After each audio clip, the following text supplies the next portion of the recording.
제가 본문 말씀을 다시 한번 읽겠습니다. 예수 그리스도의 사도 베드로는 본도 갈라디아 갑바도기아 아시아와 비두니아에 흩어진 나그네 곧 하나님 아버지의 미리 아심을 따라 성령의 거룩하게 하심으로 순종함과 예수 그리스도의 피 뿌림을 얻기 위하여 택하심을 입은 자들에게 편지하노니 은혜와 평강이 너희에게 더욱 많을지어다. 아멘. 사도 베드로 아마도 베드로가 거의 자기 인생의 마지막을 바라보는 그때 우리 여러분 그 베드로가 어떻게 이 땅을 떠나게 되는지는 그 코바디스 영화에서도 이야기해 주고요. 잘 알고 계시죠. 로마에서 처형을 당해 죽게 되죠. 아마도 그 로마에서 쓴 것으로 보통 그 생각을 하는데요. 그러니까 이 정말 주님 앞에 이제 갈 때가 보통 제가 보니까 이렇게 특히 사도들쯤 되시면 아마 다 아시는 것 같아요. 사도 바울도 내가 이제 전제와 같이 부흥이 되고 내가 주님 앞에 갈 때가 다 되었다 이제 그 얘기를 하시는데 아마도 사도 베드로도 그때가 된 것을 아마 바라보았기에 이 편지를 쓰는 것으로 생각이 됩니다. 왜냐하면 정말 당부해야 될 이야기들이 있으니까요. 믿음의 길을 걸어가는 우리들에게 잊지 말고 우리가 꼭 그 중심을 지키면서 걸어가야 할 우리들의 진정한 믿음의 길이 있기 때문에 그런 것이죠. 그러면서 편지를 쓰는데 참 누구에게 쓰느냐 그 편지의 대상을 이렇게 표현합니다. 본도 갈라디아 갑바도기아 아시아와 비두니아에 흩어진 나그네. 이 부분, 이 지역들은요, 이 성경을 자세히 우리가 살펴보면 사도 바울이 이 전했던 지역이 싹 제외된 지역들입니다.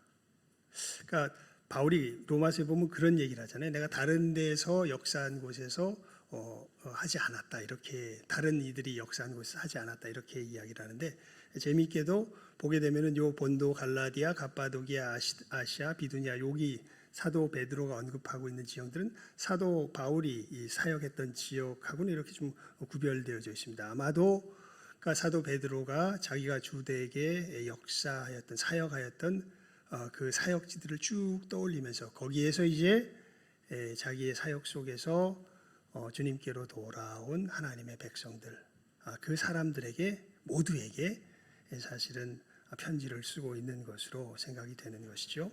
그러면서 그렇게 예수님에게로 돌아온 그 사람들을 자 우리 끝에 1절 제일 마지막에 6글자 제일 끝에 6글자 우리 함께 읽어볼까요?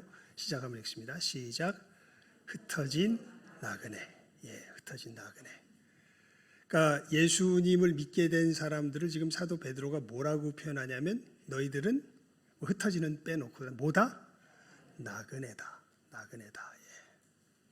우리 오늘 뭐라고 인사했습니까? 우리는 이 땅의 나그네입니다. 그러니까 이 땅에 지나가는 사람들이에요. 이 땅의 거주자들이 아니에요. 사도 베드로가 예수의 사람들을 표현할 때 너희들은 이 땅의 나그네다 이렇게 표현합니다. 그러니까 여러분 나그네가요 오면은 보통 뭐 받냐면 소외받습니다. 나그네 외인이 오면 특히 그 자기들 간의 연대 의식이 굉장히 강력한 이 마을이든지 어떤 그런 공동체일수록요 누군가 외지에서 사람이 오잖아요. 그러면 이 사람을 어떻게 할까요? 배척합니다. 잘 맞아들이지 않습니다. 이게 뭐 의도한다기보다는 자연스럽게 그렇게 됩니다. 그런데 사실 지금 사도 베드로가 이야기하죠. 우리는 이 땅 위에서의 나그네다. 왜 나그네라 그러냐면요. 자, 우리 2절 말씀 우리 은혜와 평강이 너에게 있을지어다 빼고요. 편지하노니까지만 2절 말씀 한번 읽어봅니다. 시작. 곧 하나님 아버지의 미리 아심을 따라 성령의 거룩하게 하심으로 순종함과 예수 그리스도의 피 뿌림을 얻기 위하여 택하심을 입은 자들에게 편지하노니. 하나님 아버지의 미리 아심을 따라 성령의 거룩하게 하심으로 예수 그리스도를 향한 순종과 예수 그리스도의 핏뿌림을 얻기 위하여 택하심을 입은 너희들이기에 너희들은 이 땅의 나그네다라고 이야기를 하고 있는 것이죠. 여러분, 이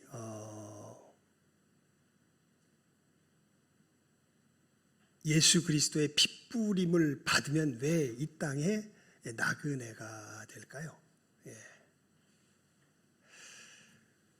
어저께 이제 우리가 그 가정에서 가정 예배를 이제 토요일 날로 옮겨서 드립니다. 옮겨서 드리고 예배를 드릴 때마다 이제 어떻게 보면은 말씀을 전하는 시간에 말씀을 전한다는 형식이 되기보다는 늘 아버지와 대화하는 형식이 됩니다. 성경 말씀을 아버지에게 알려드리는 대화하는 형식으로 이제 예배를 드릴 때 말씀을 나누게 되는데요.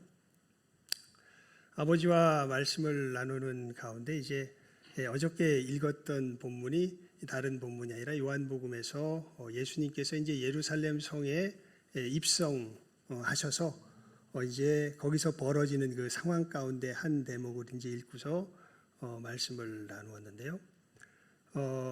그래서 아버지에게 물어봤어요. 아버지, 예수님께서 지금 예루살렘 성에 들어가셨는데 사람들은 뭐가 될 줄 알고 예수님을 맞이했죠? 그랬더니 그거는 어찌어찌 기억을 하세요?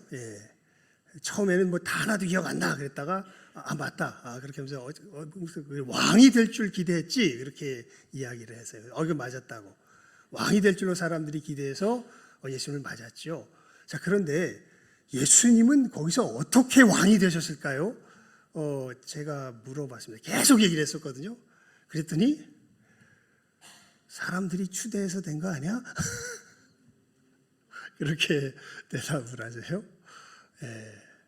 그러니까 그 말씀이 뭘 의미하는지에 대해서 이 말씀 자체의 흐름 속에서는 이해를 못 하시는 거죠. 그것을 이제 또 말씀을 이렇게 풀어서 설명해 드리느라고 또 잘 잊어버리시지만 계속해서 그렇게 말씀을 전해 드립니다. 말씀이 살아있고 능력이 있으니까 말씀의 역사 속에서 그 믿음이 더욱더 견고해지라고. 여러분, 예수님께서 어떻게 예루살렘에서 왕이 되시죠? 무엇으로? 여러분들한테 한번 물어봅시다. 무엇으로 왕이 되십니까? 어떻게 왕이 되십니까? 예루살렘에서. 예? 그렇죠. 여러분들은 아시네요. 예. 사실 이스라엘 백성들은요, 예수님이 어떻게 왕이 되시길 원했냐면 정치적 왕이 되시길 원했습니다. 그래서 예루살렘 성에 올라가셔가지고 정적들을 다 제거하시고, 그리고 이제 그래서 그것을 바라보았기에 야고보와 요한이 예수님께 미리 부탁을 하잖아요.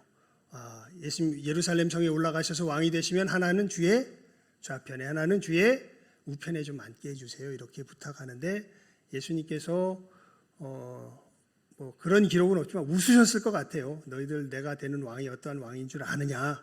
내가 마시는 잔을 마시며 내가 걸어가는 이 십자가를 질 수 있겠냐? 그러니까 뭔지도 모르고서 질 수 있다고 마실 수 있다고 이야기를 하는데 주님께서 사실은 왕이 되신 것은 정치적인 왕이 되신 것이 아니라 우리를 죄에서 건지시는 영적인 왕이 되시기 위해서 예루살렘에 올라가셨던 것이고, 여러분 어떻게 왕이 되시냐면 십자가에서 어떻게 되심으로? 죽으심으로 왕이 되시죠. 그래서 예수님께서 예루살렘 성에 입성하실 때 여러분 보통 그렇게 왕이 입성하면은 장관을 이루면서 들어가야 되잖아요. 아주 뭐 최소한 훌륭한 말이라도 타고 들어가셔야 되는데 예수님 예루살렘 성에 입성하실 때 뭐 타고 들어가세요? 나귀 새끼 타고 입성하세요. 나귀 새끼를 타고 입성하신다고 성경에 보면 기록이 되어 있습니다. 그러니까 전혀 다른 의미의 왕이 되시죠. 하지만 그 왕이야말로 우리 예수님을 왕 중에 왕이라 이렇게 이야기하지 않습니까?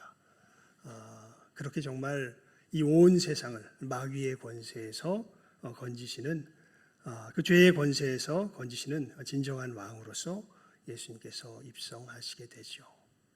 그렇게 예수님의 보혈의 역사가 우리를 어디 권세에서 건져내요? 죄의 권세에서 건져내는 것입니다. 그리고 이 세상은 아직도 어느 권세에서 살아가고 있어요? 죄의 권세에서 살아가고 있습니다. 이런 의미에서 이제 예수의 핏부림을 받은 사람들, 그 예수의 순종함 가운데 거하게 된 사람들은 이제는 더 이상 누구랑 같지가 않아요. 이 땅에서 살아가는 사람들과 같지가 않습니다. 어디에서 건짐을 받은 사람들이에요? 죄의 권세에서 건짐을 받은 사람들입니다. 다른 삶을 살아가게 된 사람들입니다. 한마디로 이제는 어둠에서 나와서 우리 잠깐만요.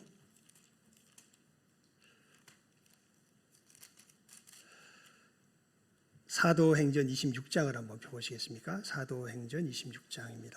사도행전 26장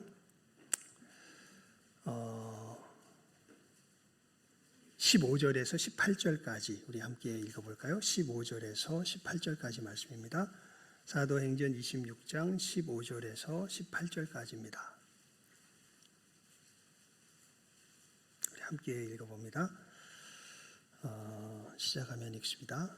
다 같이 읽습니다. 15절에서 18절 4절 말씀입니다. 우리 시작하면 읽습니다. 시작. 내가 대답하되 주여 니시니까 주께서 가라사대 나는 네가 핍박하는 예수라. 일어나 네 발로 서라.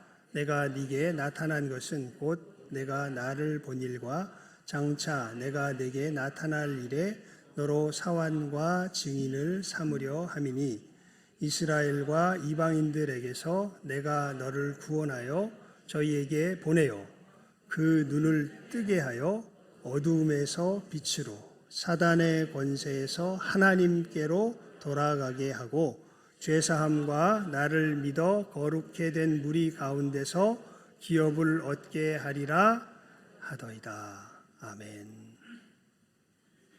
그러니까 예수님께서 사도 바울을 구원하신 것이 왜 구원하셨냐면 내가 사도 바울로로 이스라엘과 이방인들에게로 보내어서 그들의 눈을 어떻게 하게 해서 뜨게 해서 어디에서 어디로? 어두움에서 빛으로. 누구의 권세에서 누구께로? 사단의 권세에서 하나님께로 돌아가게 하려고. 그러니까 예수님께서 분명하게 사도 바울에게 이야기해 주시죠. 내가 너를 구원한 것은 너로 구원받을 뿐 아니라 너로 말미암아 세상 사람들, 그러니까 이 유대인들과 이스라엘 사람들과 이방인들 모두를 다 말하죠. 그들에게 도리어 다시 보내어 가지고 그들로 하여금 눈을 뜨게 해서 어디에서 어디로? 어두움에서 빛으로. 누구의 권세에서? 사단의 권세에서 하나님께로 돌아가게 하는 그 역사를 이루게 하려고 너를 구원하였다. 이렇게 예수님께서 사도 바울에게 친히 말씀하신 내용이 이 사도행전 26장 우리가 읽었던 본문의 말씀이죠. 여러분 이렇게 예수 그리스도의 핏부림을 받은 사람들, 그래서 순종함 가운데 거하게 된 사람들은 어디에서 어디로 옮겨진 사람들이에요? 어두움에서 빛으로 옮겨진 사람들입니다. 이 어두움이 다른 말로 누구의 권세 아래서 사는 삶? 사단의 권세 아래서 사는 삶. 거기서 누구의 권세 아래 사는 삶으로? 하나님의 권세 안에 사는 삶으로 옮겨지는 역사가 예수 그리스도의 이 핏부림 가운데 우리가 얻게 되죠. 예수님께서 죽으심으로 우리를 이 어두움에게서 빛으로, 사단의 권세에서 하나님께로 옮기는 역사를 이루셨습니다. 여러분 이 예수님 안에서 살아가는 삶을 한마디로 표현하면 뭐라고 이야기할 수 있을까요? 우리 베드로전서 1장, 우리 오늘 본문으로 읽지는 않았지만 21절, 22절 말씀 우리 함께 읽어봅니다. 베드로전서 1장 21절, 22절 말씀입니다. 함께 읽어봅니다. 시작. 너희는 저를 죽은 자 가운데서 살리시고 영광을 주신 하나님을 그리스도로 말미암아 믿는 자니 너희 믿음과 소망이 하나님께 있게 하셨느니라. 너희가 진리를 순종함으로 너희 영혼을 깨끗하게 하여 거짓이 없이 형제를 사랑하기에 이르렀으니 마음으로 뜨겁게 피차 사랑하라. 아멘. 한마디로요, 이 사도 베드로가 이야기합니다. 예수님께서 우리를 어둠에서 빛으로 옮기셨다고, 이 역사가 이루어졌다고 이야기할 때 이것이 우리 믿음의 사람들의 양심으로 알겠죠. 이제 자기 마음으로 알 겁니다. 어떤 일이 벌어진 거냐면 무엇이 없이, 거짓이 없이 누구를, 형제를 어떻게 하기에 이르렀다? 사랑할 수 있게 된. 그러니까 이 어두움에 있을 때는 형제를 사실 사랑할 수 있었다 없었다? 없었다. 근데 아닌데, 나 우리 가족들 위하는데, 나 뭐 다는 못 사랑해도 몇몇 사랑하는 사람들 있고, 사실 뭐 니들 그리스도인들이 이야기하는 그런 것보다 내 사랑이 더 진실할 것 같은데, 뭐 이런 식의 이야기하는 사람들도 있습니다. 여하간 뭐 그렇게 얘기를 하건 말건 일단 말씀의 뜻은 그렇습니다. 이제 그것은 우리가 더 깊이 들어가 보면 알게 될 텐데요. 하여간 이야기합니다. 너희가 진리를 순종함으로 너희 영혼을 깨끗하게 하여 거짓이 없이 형제를 뭐하기에 이르렀다고요? 사랑하기에 이르렀다고요. 여러분, 제가 여러 번 고백을 하죠. 진짜 사랑하려고 해보면요, 어떻게 사랑해야 될지를 모르겠어요. 실제로 내 속에 있는 것을 가지고는요. 저희 아버지를 사랑하려고 할 때, 제 아들을 사랑하려고 할 때, 제 아내를 사랑하려고 할 때, 진짜 내가 사랑하려고, 그러니까 내 머릿속에 그린 상상으로 뭔가 위해 주는 건 가능해요. 그런데 그것이 진정한 아버지를 향한 사랑이 되는지, 아니면 내 아들을 향한 사랑이 되는지, 아니면 내 아내를 향한 사랑이 되는지를 생각해 볼 때는요, 사실은 굉장히 이 가슴을 칠 때가 많습니다. 그러니까 나름 최선을 다해서 한다고 했던 것들이 나중에 지나놓고 보면 사실은 그 유익을 준 것이 아니라 해를 준 것이 참 많은 것들을 고백하지 않을 수가 없거든요. 왜냐하면 내가 누군지를 내가 몰라요. 내 아내가 어떤 존재인지를 사실 모릅니다. 내 아들이 어떤 존재인지를 실제로 모릅니다. 내 아내, 내 아들, 내 가족, 내 옆에 있는 사람들이 실제로 어떤 존재인지는 누가 아시냐 하면 하나님이 아세요. 내 눈에 보이는 대로의 모습이 그 사람이 아니에요. 내가 판단하는 대로의 판단이 그 사람이 아니에요.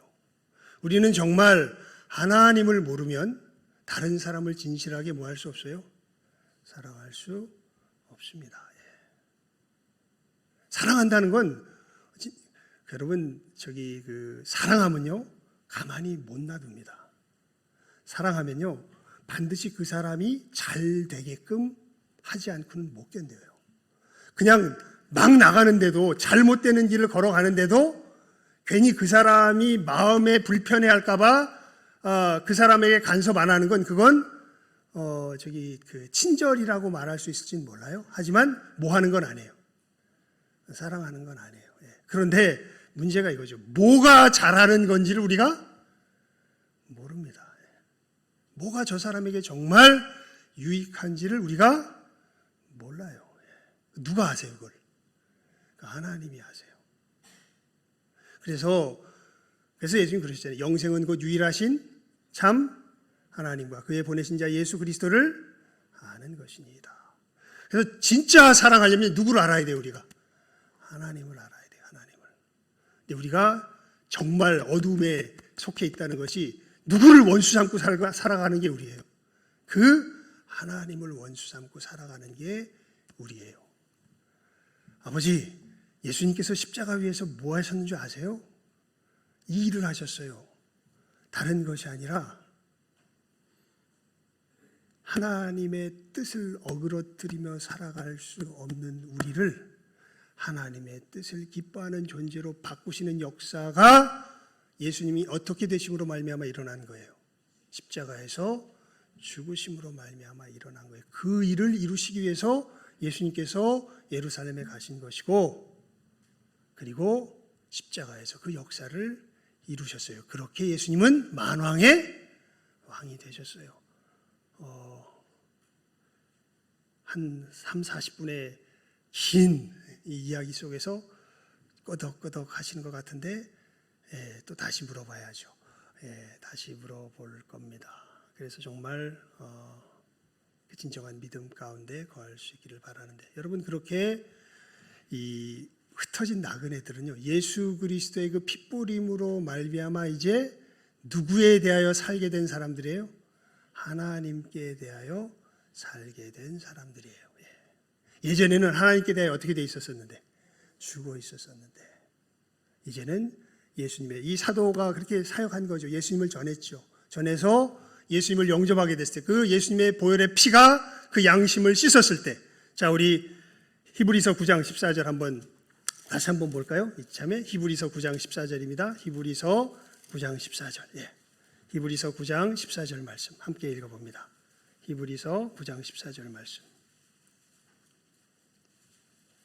함께 읽습니다. 시작하면 읽습니다.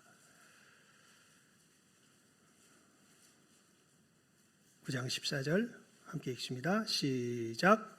하물며 영원하신 성령으로 말미암아 흠없는 자기를 하나님께 드린 그리스도의 피가 어찌 너희 양심으로 죽은 행실에서 깨끗하게 하고 살아계신 하나님을 섬기게 못하겠느냐. 그러니까 예수 그리스도의 보혈의 역사가 어떤 역사예요? 우리 양심으로 누구를? 살아계신 하나님을 섬기게 하는. 어디에서 깨끗하게 해서? 죽은 행실. 전혀 하나님을 섬길 수 없었는데 거기서 깨끗하게 해서 이제는 살아계신 하나님을 무엇으로 섬길 수 있게? 우리 양심으로, 진실함으로 섬길 수 있게 하는 역사가 무슨 역사다? 예수님의 이 핏부림의 역사, 보혈의 역사다라고 성경이 이야기하고 있죠. 그래서 여러분, 이 예수님의 은혜를 받고 거듭난 사람들은 이제는 누구를 섬기는 사람들이 된 거예요? 하나님을 섬기는 사람들이 된 거예요. 그래서 우리는 이 땅에서 뭐가 될 수밖에 없냐면 나그네가 될 수밖에 없어요. 왜냐하면 이 땅의 사람들은 하나님을 섬기는 사람들이 아니라 누구를 섬기는 사람들일까요? 결론적으로는 마귀를 섬기게 되는데 자기 정신 속에서는 자기 자신을 섬기는 사람들입니다. 그러니까 예수의 사람들은요, 이 땅의 사람들에게는 굉장히 위협스러운 존재들이에요. 왜냐하면 야, 그렇게 살면 안 돼, 멸망이야. 너희들, 쉽게 말하면 세상 사람들 입장에서 보면 우리는 예수의 사람들이 세상 사람들에게 다가오면요, 이 사람들은 자기 존재가 파멸되는 듯한 느낌을 받을 거예요. 왜냐하면 너희들의 그 자아가 어떻게 돼야 되고, 죽어? 없어져야 되고, 누구를 향해서 살아나야 되는데? 하나님을 향해서 살아나야 돼. 그렇지 않으면 진정한 생명을, 진정한 사랑을 나누며 살아갈 수가 없어. 그것을 전해주는 사람들이 누구예요? 그게 예수의 사람들이에요. 근데 그 얘기는 말 그대로 누구 죽으란 얘기예요? 자아가 죽으란 얘기예요. 여러분, 사람들이요, 다른 거는 다 참아도요, 뭔 못 참아요? 자기가 죽는 건 못 참습니다. 그래서 예수의 사람들은요, 세상에서 뭘 각오해야 되냐면, 뭐 받을 각오를 해야 되냐면 핍박받을 각오를 해야 돼요. 예수님이 친히 말씀하셨어요. 세상이 누구를 미워했기 때문에, 나를 미워했기 때문에 너희들이 나를 진실하게 따른다면 반드시 누구도 미워할 거다. 너희도 미워할 거다. 왜요? 예수님은 사실은 세상적인 우리를 멸하시기 위해서 오신 거예요. 사랑으로. 이 세상적인 옛 자아가 죽어 없어지게 하려고 이 땅에 뭐 하신 거예요? 오신 거예요. 그리고 하늘나라에 합당한 새로운 피조물로 다시 만드시기 위해서 이 땅에 오신 것이 예수님이세요.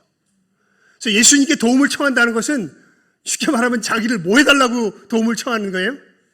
죽여달라고 도움을 청하는 거예요. 예수님, 날 좀 죽여주세요. 세상적으로 살아가는 날 좀 뭐 해주세요? 죽여주세요. 그리고 예수님처럼 진짜 하나님을 섬기며 살아가는 참된 사람으로 나를 좀 어떻게 하게 해주세요? 바꿔주세요. 그 부탁을 하는 사람들이 누구에게 나가는 사람들이에요? 예수님께 나가는 사람들이에요. 그래서 예수의 사람들이, 진짜 예수의 사람들이 나타나면요, 세상에 속한 사람들은 진짜 싫어요. 무서워요. 두려워요. 저 사람이 진짜 있으면요, 내 존재가 어떻게 되는 거예요? 세상에 속한 내 존재가 죽어 없어져야 된다는 걸 계속 이야기해요. 그래서 우리를 뭐 할까요? 미워해요. 그래서 우리는 어떻게 해요? 사랑해요. 이상한 관계가 돼 있는 거예요. 우리는 근데 그렇게 죽어야 된다고. 당신이 죽어야 어디에 들어간다고? 천국에 들어간다고. 이게 지금 이 나그네라고 이야기할 때 사실 이 나그네라고 하는 말 자체가 담고 있는 아주 근본적인 의미가 됩니다. 그래서 여러분, 제가 그래서 그렇게 표현했죠. 세상은요, 우리를 죽자고 덤벼요. 죽이자고. 우리가 예수의 이름으로 나가면요, 여러분, 우리를 환영할 거라고 생각하면 절대 안 됩니다. 우리 하는 일 자체가 사실은 누구를 죽이려는 거예요. 그 세상적인 자아를 뭐 하려는 거예요? 죽이려는 거예요, 사실은. 그래서 우리 정체를 알기 때문에 세상 마귀가 우리가 다가가면 가만히 있어야 가만 안 있어요. 가만 안 있어요.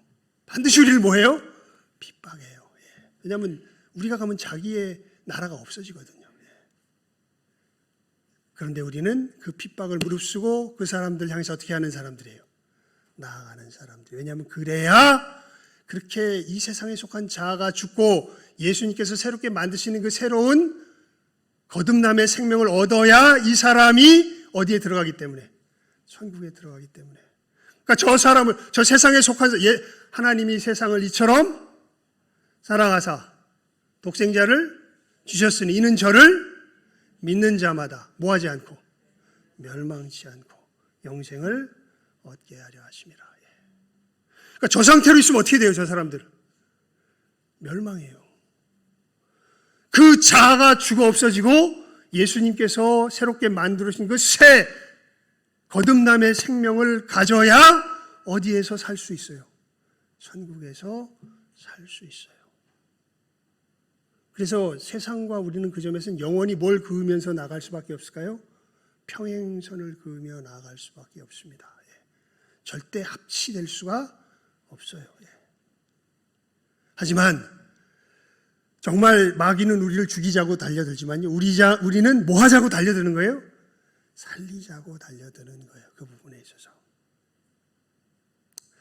이렇게 우리와 세상과의 정말 뭐라 그럴까요?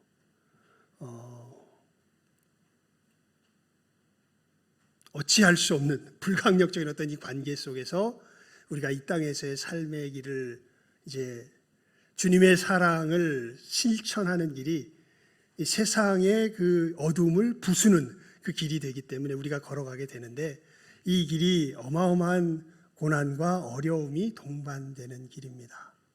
그렇게 이 생명의 길을 걸어갈 때 너희들 하지만 예수의 은혜 안에서 넉넉히 이긴다. 그리고 그 넉넉히 이기게 하는 은혜가 우리로 어떠한 삶을 살게 하는지, 이런 삶을 살게 하는 것이다 라는 것을 조목조목 이야기한 것이 우리가 앞으로 살피려는 뭐예요? 이 베드로 전서의 말씀입니다. 그래서 여러분 우리가 누리는 이 생명은 실체입니다. 그리고 정말 세상과의 이 싸움 속에서 우리가 현실로 우리의 삶 속에서 누리며 나아가죠. 그것이 가장 대표적인 모습이, 다른 것들 다 많이 있지만 가장 중요한 대표적인 모습이 아까 꼭 집어서 읽었던 베드로전서 1장 22절의 말씀이 돼요. 여러분 진짜 우리가 예수님 안에서 살아간다면 다시 한번 읽어볼까요? 우리 22절 말씀 시작하면 읽습니다. 시작. 너희가 진리를 순종함으로 너희 영혼을 깨끗하게 하여 거짓이 없이 형제를 사랑하기에 이르렀으니 마음으로 뜨겁게 피차 사랑하라. 아멘. 여러분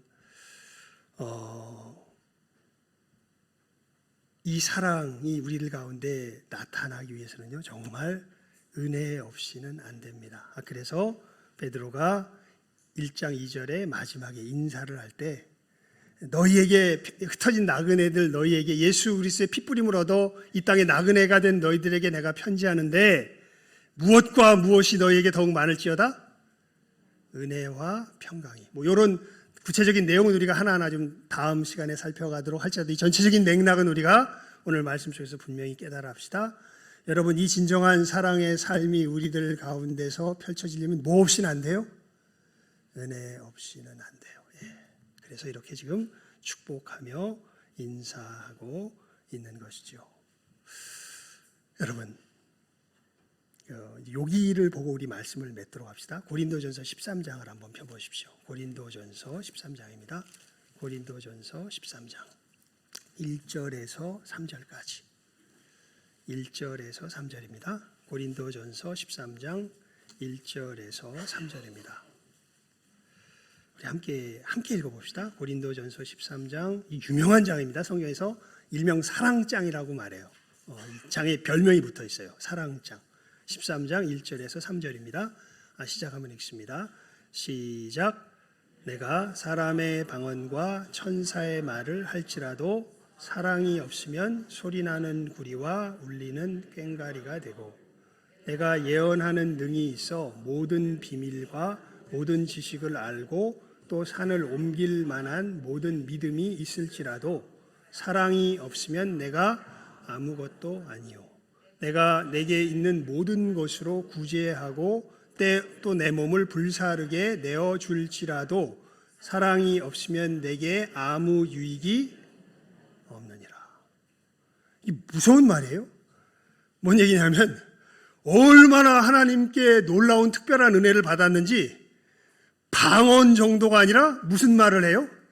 천사의 말을 해. 그런데 그렇게 하면서도 뭐가 없을 수 있다? 사랑이 없을 수 있다.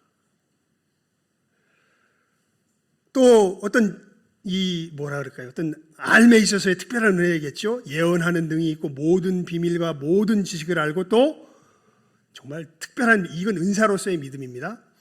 산을 옮길 만한 믿음이 있다 그래요. 아마 조지 뮬러가 가졌던 그런 믿음 같은 것일 것 같아요. 기적이 막 나타납니다. 그 사람 일하는 걸 보면요. 그런데 그런 믿음이 있으면서도 뭐가 없을 수 있다? 사랑이 없을 수 있다. 그리고 자기에게 있는 모든 것으로 구제하고 몸을 불사르게 내어주면서도 뭐가 없을 수 있다? 사랑이 없을 수 있다. 여러분 우리가 그리스도인이라는 것의 가장 분명한 표적을 예수님도 그렇게 말씀하세요. 새 계명을 너희에게 주노니 너희가 서로 사랑하라. 내가 너희를 사랑한 것 같이 너희도 서로 사랑하라. 너희가 서로 사랑하면 이로써 모든 사람이 너희가 내 제자인 줄 알리라. 그러니까 여러분 우리가 예수의 사람, 예수의 생명을 가졌다는 것이 가장 확실하게 드러나는 것이 뭘까요? 지금 쭉 우리가 말씀을 살펴보니까 우리 마음에 이 예수님의 무엇이? 사랑이 있는가 하는 것입니다. 여러분 정말 간절히 소원합니다. 계속의 사랑입니다. 설명하려면 앞으로 이제 우리가 하나하나 보면서 설명하겠지만 이 전체적인 그림만큼은 우리가 이 아침에 분명하게 우리 마음속에 새기도록 합시다. 이 예수님의 사랑이 내 마음에 진실함으로 흘러넘쳐서 나누어질 때, 여러분, 그때 모든 사람이 우리가 누구의 제자인 줄, 예수님의 제자인 줄 안다고 주님 말씀하셨습니다. 이 분명한 표대를 확실하게 바라보고 이 사랑의 걸음을, 근데 여러분 물어봅시다. 지금 이 사랑이 마음속에 있습니까? 없습니까? 나한테 대답하시기보다는요, 이 질문을 통해서 하나님 앞에 정직하게 한번 대답해 보십시오. 저렇게 지금 밖에 비가 많이 오고 있는데 내 마음은 이 사랑이 없어서 쩍쩍 말라 비틀어진 어떤 가뭄의 마른 땅처럼 되어 있습니까? 이 사랑이 스며들어오며 차오르며 점점 넘쳐나고 있습니까? 정직한 사람이 복이 있습니다. 여러분, 예수님이 우리의 무엇이 되셨어요? 구원이 되셨습니다. 무슨 얘기냐면요, 그 기도를 드리면 돼요. 예수님, 내 마음에 사실 뭐가 없습니다. 사랑이 없습니다. 하지만 주께서 이 사랑이 넘쳐나게 하실 줄 믿습니다. 주님, 저를 붙들어 주시고 제 마음에 다시금 이 사랑을 부어 주시옵소서.